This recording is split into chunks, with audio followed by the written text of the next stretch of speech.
অসম চৰকাৰৰ জনপ্ৰিয় মুখ্যমন্ত্ৰী কৰ্মদক্ষ মুখ্যমন্ত্ৰী ডক্টৰ হিমন্ত বিশ্ব শৰ্মা ডাঙৰীয়াৰ দৃঢ় পদক্ষেপত অসমৰ কৃষিমন্ত্ৰী মাননীয় অতুল বৰা ডাঙৰীয়াৰ আন্তৰিক প্ৰচেষ্টাত আজি কৃষকৰ সাৰ্বঙ্গীন উন্নয়নত কৃষকে সাৰ্বঙ্গীন উন্নয়ন লাভ কৰিবলৈ সক্ষম হৈছে।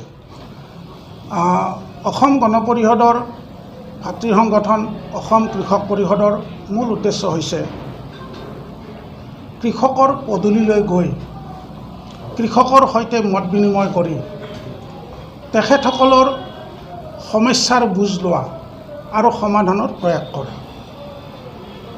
ঘৰুৱা উৎপাদনৰ বৃদ্ধি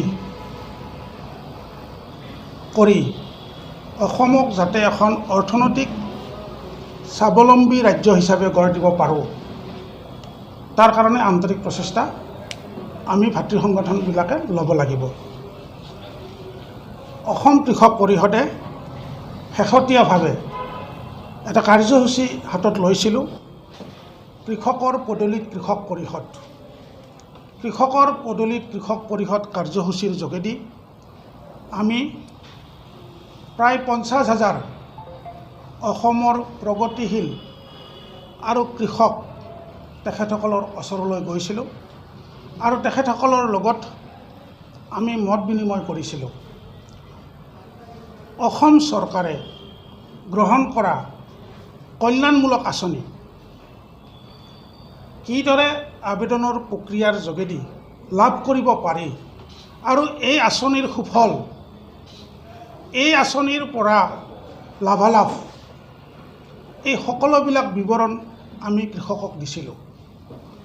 আমি আজিৰ তাৰিখত দায়বদ্ধ কৃষক সৃষ্টি কৰিবলৈ সক্ষম হৈছোঁ আৰু প্ৰধানমন্ত্ৰী মৎস্য সম্পদ যোজনাৰ অধীনত আমি 5,000তকৈ অধিক কৃষকক বিনামূলীয়াকৈ 5 লাখ টকাৰ বীমাকৰণ কৰি দিয়াৰ সক্ষম হৈছিলোঁ। আমি বিচাৰিছিলোঁ যিসকল কৃষক অন্নদাতা অশেষ পৰিশ্ৰমৰ বিনিময়ত আজি তেখেতসকলৰ ফচল উৎপাদন হয়, সেইসকলৰ কৃষকৰ পৰিয়াল যাতে নিৰাপত্তা সুনিশ্চিত হয়, সেইটো আমি লক্ষ্য বান্ধি কৃষকৰ মাজলৈ গৈছিলোঁ। আমি 2024 চনত কৃষক শ্বহীদ দিৱসত আমি সংকল্প গ্ৰহণ কৰিছিলোঁ যে অসমৰ অৰ্থনীতি, গ্ৰাম্য অৰ্থনীতি ভেটি যাতে আমি সুদৃঢ় কৰিব পাৰোঁ আৰু তাৰ কাৰণে আমি আন্তৰিক প্ৰচেষ্টা হাতত ল'ব লাগিব। অসম চৰকাৰৰ জনপ্ৰিয় মুখ্যমন্ত্ৰী কৰ্মদক্ষ মুখ্যমন্ত্ৰী ডক্টৰ হিমন্ত বিশ্ব শৰ্মা ডাঙৰীয়াৰ দৃঢ় পদক্ষেপত অসমৰ কৃষিমন্ত্ৰী মাননীয় অতুল বৰা ডাঙৰীয়াৰ আন্তৰিক প্ৰচেষ্টাত আজি কৃষকৰ সাৰ্বঙ্গীন উন্নয়নত কৃষকে সাৰ্বঙ্গীন উন্নয়ন লাভ কৰিবলৈ সক্ষম হৈছে। বিশেষভাৱে স্বাধীনতাৰ আজি কেইবা শতিকাৰ পিছতো কোনো এখন চৰকাৰে কৃষকৰ উৎপাদিত ফচল, যিটো কৃষকৰ মুখ্য আৰু প্ৰধান সমস্যা, এখন উৎকৃষ্ট বজাৰ, আজিৰ চৰকাৰে কৃষকৰ উৎপাদিত ফচল বিশেষভাৱে ধান আৰু সৰিয়হ চৰকাৰীভাৱে চৰকাৰী মূল্যত চৰকাৰী প্ৰতিষ্ঠানৰ জৰিয়তে ক্ৰয় কৰিবলৈ সক্ষম হৈছে আৰু কৃষকক উৎসাহিত কৰিবলৈ, কৃষকৰ মনোবল বৃদ্ধি কৰাৰ কাৰণে ৰাজসাহাৰ্য প্ৰদান কৰিবলৈ এইখন চৰকাৰে সক্ষম হৈছে। এইখন চৰকাৰে বানপানীৰ সময়ত যিবিলাক কৃষক বা আমাৰ সাধাৰণ ৰাইজ বানপীড়িত অৰ্থাৎ ক্ষতিগ্ৰস্ত হৈছিল, তেখেতসকলক বান সাহাৰ্য আৰু ক্ষতিপূৰণ তৎকালীনভাৱে দিবলৈ এই চৰকাৰে সক্ষম হৈছে। আমাৰ কৃষকসকলৰ উন্নতমানৰ যি সঁজুলিৰ প্ৰয়োজন, কৃষি সঁজুলি, সেই কৃষি সঁজুলিও আজিৰ চৰকাৰে দিবলৈ সক্ষম হৈছে।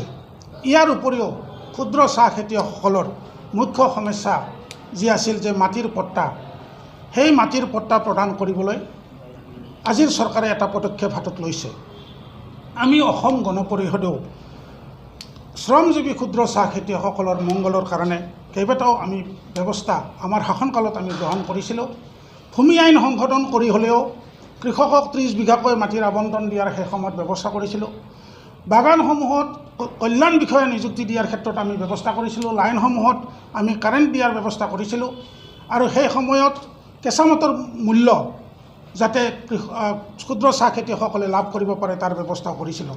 একেদৰে অসমৰ কৃষকসকলক তেখেতসকলৰ যাতে উৎপাদন ধানৰ উৎপাদন বিশেষভাৱে বৃদ্ধি কৰিব পাৰে, তেওঁলোকৰ কুশস্য যাতে খৰিফ শস্য যাতে উৎপাদন বৃদ্ধি কৰিব পাৰে, 1,50,000 কৃষকক অগভীৰ নলীনাদ প্ৰদান আমি অসম গণ পৰিষদে কৰিছিলোঁ।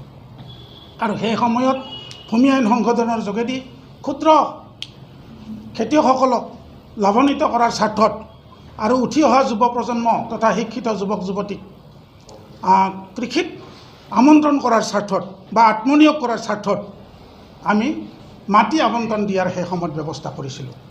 সাংবাদিক বন্ধুসকল, আপোনালোকৰ জৰিয়তে অসম চৰকাৰৰ মাননীয় মুখ্যমন্ত্ৰী ডক্টৰ হিমন্ত বিশ্ব শৰ্মা ডাঙৰীয়াক দৃষ্টি আকৰ্ষণ কৰিব বিচাৰিছোঁ যে সামগ্ৰিক সময়ত কৃষকৰ আৰু কিছু ফচল আছে। বিশেষভাৱে আলু কৃষকে অত্যন্ত কষ্ট কৰি প্ৰডাকশ্যন কৰে, উৎপাদন কৰে। একেদৰে মাকৈ উৎপাদন কৰে বা অন্যান্য সামগ্ৰীও উৎপাদন কৰে। কিন্তু মাননীয় মুখ্যমন্ত্ৰী ডক্টৰ হিমন্ত বিশ্ব শৰ্মাৰ দৃঢ় পদক্ষেপত আলু আৰু মাকৈৰ ক্ষেত্ৰত যাতে নিম্নতম সহায়ক মূল্য নিৰ্ধাৰণ কৰে তাৰ কাৰণে দৃষ্টি আকৰ্ষণ কৰিলোঁ।